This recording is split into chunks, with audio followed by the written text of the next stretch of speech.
Good morning, everybody. Sorry, I'm a few minutes late. Whether wondering about ice was an issue, first of all, and then had a technical issue here, but I'm all good. So good morning to everybody. Thank you for joining our Do It for a Day challenge. Today is day 15, officially halfway there. So welcome for our friends that are watching from so far away across the ocean. Welcome. My lighting issue is not, well, anyway. Yes, okay, we're going to get started. Just a couple things, reminders for you guys. Are you all remembering to do your, good morning, Nancy. Are you all remembering to do your thankfulness, gratitude? Are you writing it down every day? 5 things that you're thankful for. And remember, we talked about on the days when you're just like your mind is blank and you think you can't think of anything. What are you praying for? What are we in faith giving thanks for, right? So that's the one thing I wanted to remind you. And then the other, don't forget to be using your commitment device. So something I've learned, and actually I'm still learning, is that if you wait till like, oh, I'll do it at the end of the week, I don't know. Sometimes that just doesn't work. And then you've got then it becomes a big chore. So daily is best. If you could just quickly take 2 minutes and jot, all that in, but whatever works for you. And like I said, I still work through some of that, of what works best. So that's not a one and done always. Okay, I'm here. I am ready. All right. So we are on habit number 2 that we're talking about, and it is Kiss the Wave. And in the Kiss the Wave section of habits, we've talked about Do It Scared. Yesterday, we talked about Walk the Wire, and today we're doing Connect the Dots. Okay, so that's for habit number 2, Kiss the Wave. Prior to that, habit number 1. Oh, what was habit 1? Oh my gosh, you guys. Habit 1, I know it. Flip the script. So those are the main things that you want to take notes of, is the main habits. And then if you want to write down the individual days that we do with them, that's fine too. But we did flip the script, right? That inner script that we have going on, sometimes, most times, needs to be flipped. And now we're doing Kiss the Wave, right? And yesterday had to do that in my pajamas. So, all right, today, connect the dots. Our scripture reference for today is Daniel chapter 2, verse 14. And it says, Daniel handled the situation with wisdom and discretion. In 2009, a dendrologist named Dr. Martin Gosner was researching the resilience of tree bark. As part of that study, Dr. Gosner sprayed the oldest tree in the Bavarian Forest National Park with an insecticide called pyrethrum. All the organisms that were living on or in the bark of that tree fell to the earth. Want to venture a guess as to how many specimens he discovered? To the average eye, a tree is a tree is a tree. The reality, a tree is an ecosystem. Did you know that trees communicate with one another by releasing chemicals into the air? Super cool. They form community through their root systems, a wood wide web. And not only do they feed microorganisms in the soil that surrounds their trunks, but they also turn carbon dioxide into the oxygen that you and I breathe. Dr. Gosner collected 2,041 insects, animals, and other organisms belonging to 257 species. A tree, you see, is not just a tree. It's an ecosystem unto itself, and so are you. I try to live and lead by a simple mantra: always think ecosystem. Every decision you make, every action you take has a domino effect in 100 directions. Habit formation is connecting the dots by identifying, by identifying prompts, patterns, and prizes. It's seeing the forest through the trees, pun intended. Hold that thought. A few years ago, I had the privilege of attending the Welcome Conference in New York City. It was a gathering of professionals who eat, sleep, and breathe hospitality. Wow, that would be a great conference. Mom, you need to go. Well, actually, you don't need to go. You could probably lead it. Lots of chefs and restaurateurs, and I'm guessing one pastor. One of the speakers was farm-to-table trailblazer Dan Barber. He founded Blue Hill at Stone Barns, made famous by Chef's Table Season 1. Barber told a story that is almost on par with the parables. The French chef Alain Ducasse is the Michael Jordan of chefs.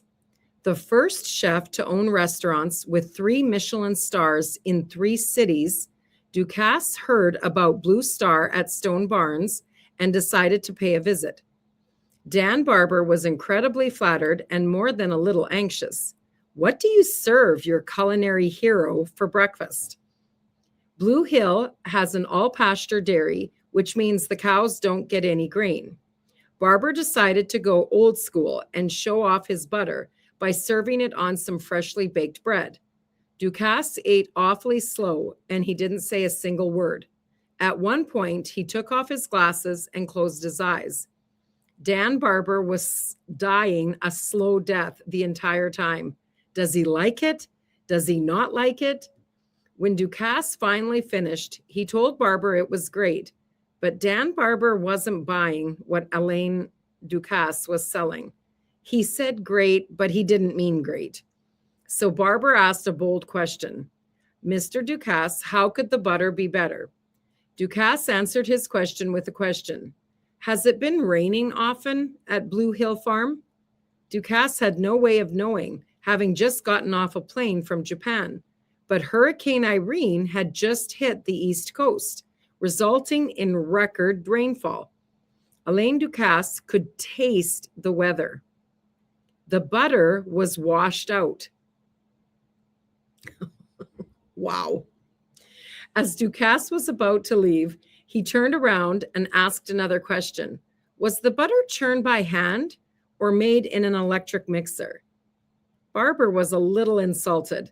Blue Hill would never use an electric mixer. It ruins the viscosity by whipping in too much air.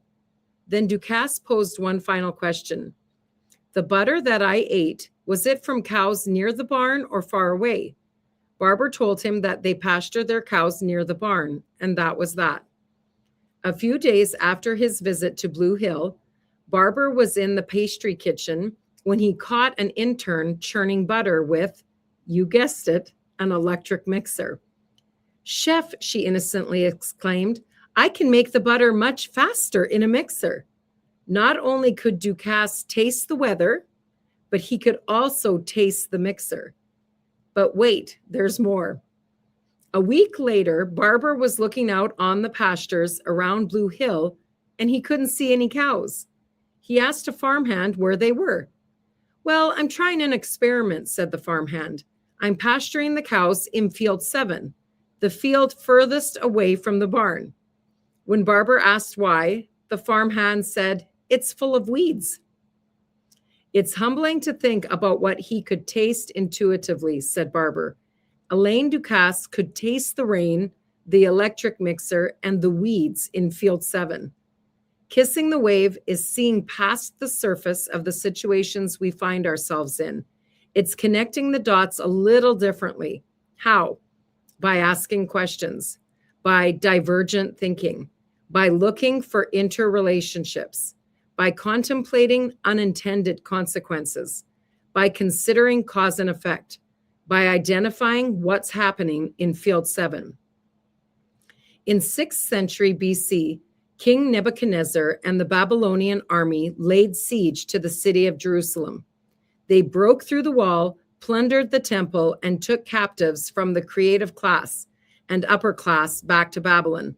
Among them was a teenager named Daniel, who would rise to power by unconventional means.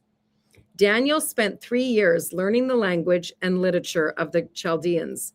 After learning their language, he flipped the script with a rather unique anointing. Daniel had the ability to solve impossible problems supernaturally. Daniel was a solutionary. A problem cannot be solved, said Albert Einstein, from the same level of consciousness that created it. Let's read that again. A problem cannot be solved from the same level of consciousness that created it. That's when, where, and why we need prophetic imagination.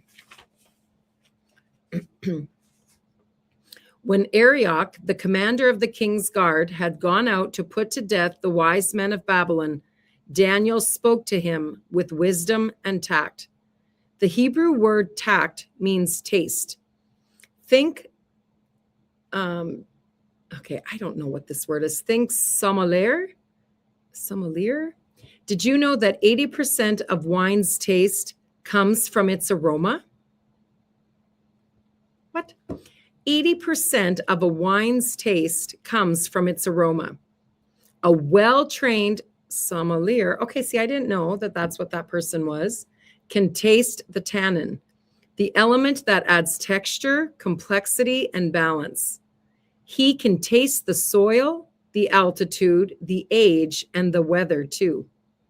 The prophet Daniel was an expert at ecosystems.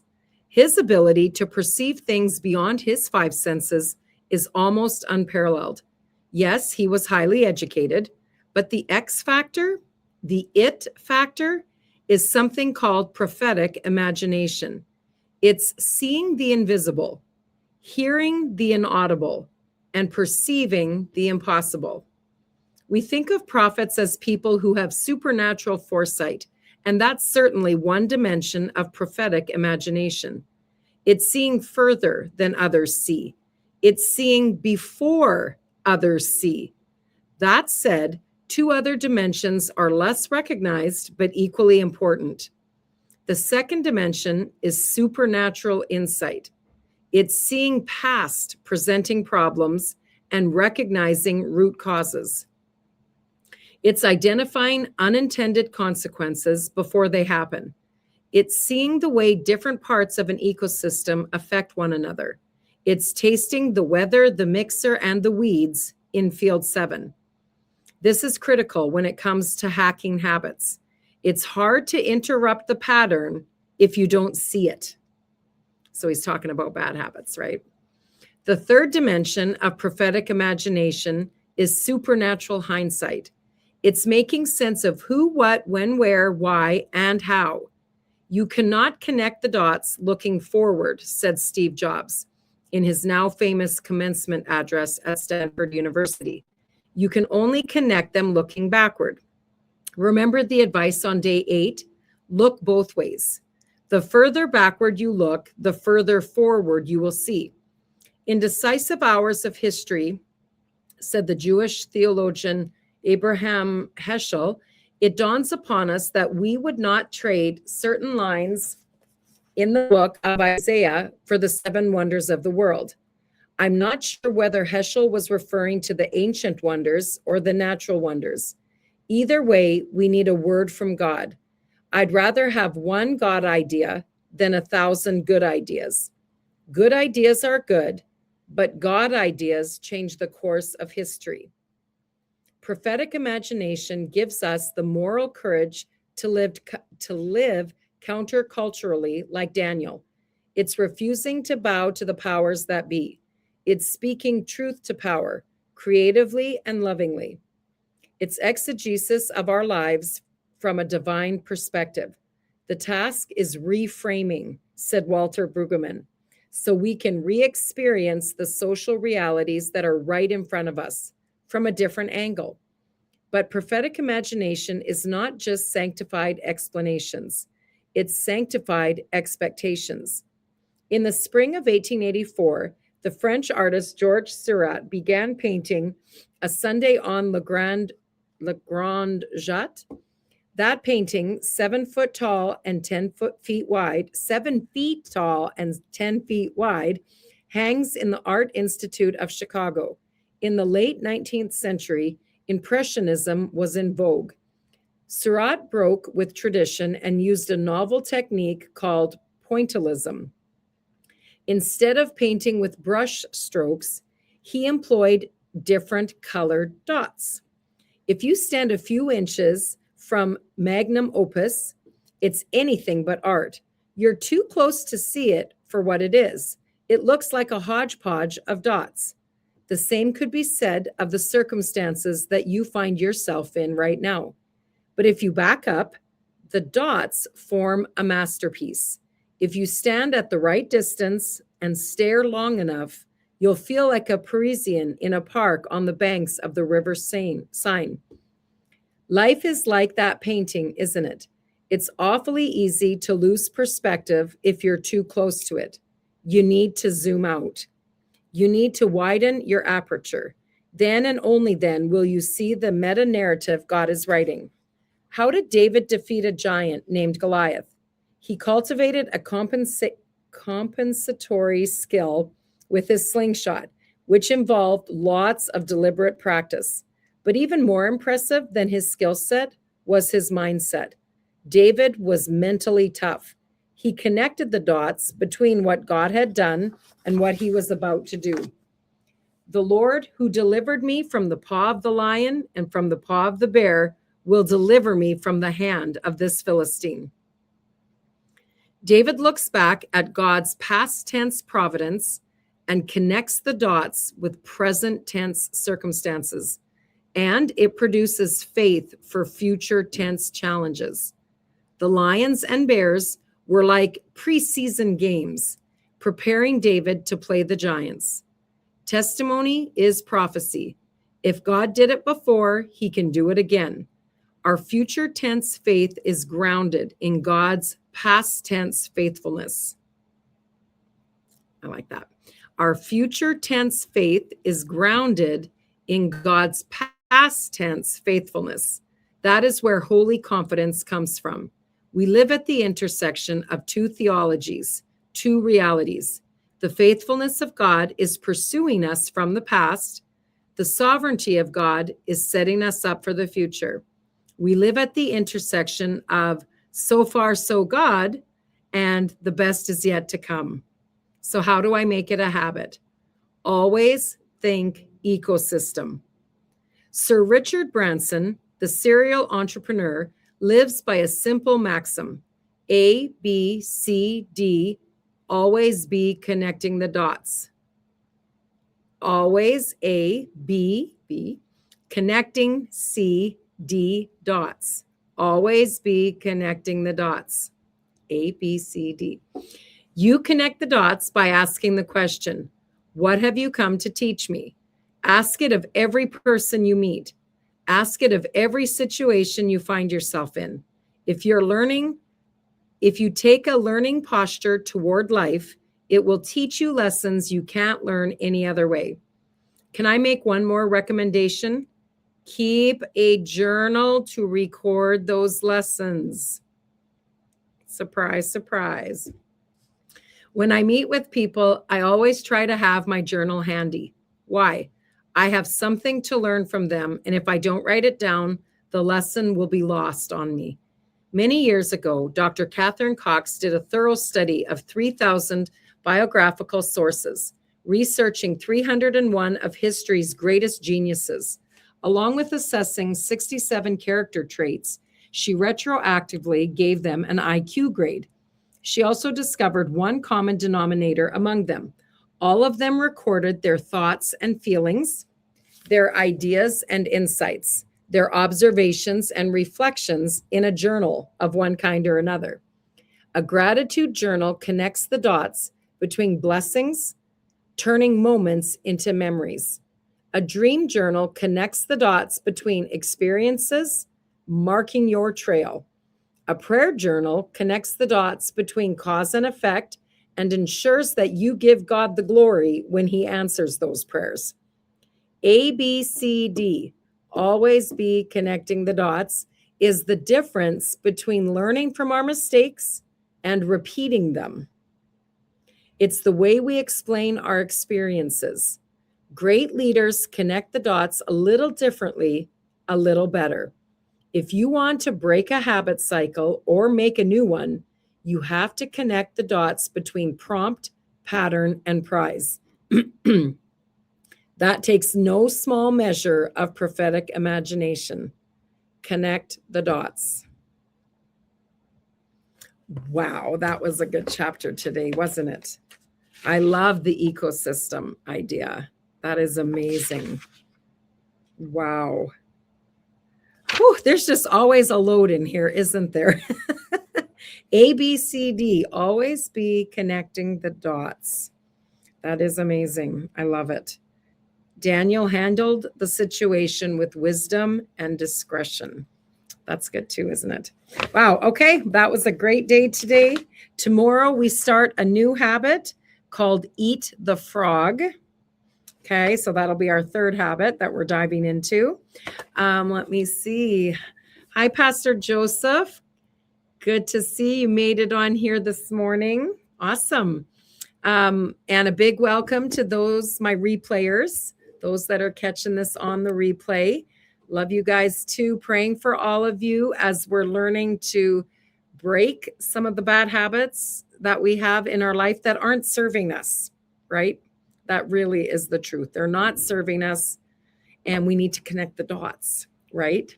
And not repeat, just like he said. We don't want to do that. So we are halfway there of just this 30-day challenge, and believing that it's going to, all the habits, all the things that we're learning, right? The habit of, what was number 1? Not kiss the wave. Kiss the wave is 2. Oh, flip the script. Flip the script is the first habit. So I hope we never forget that, right? That internal thing that we got going on, and kiss the wave. So those are the things we want to make sure we take way past these 30 days. All right. That's the end of day 15. I will see you guys tomorrow, same time, same place for day 16. Have a great day, everybody.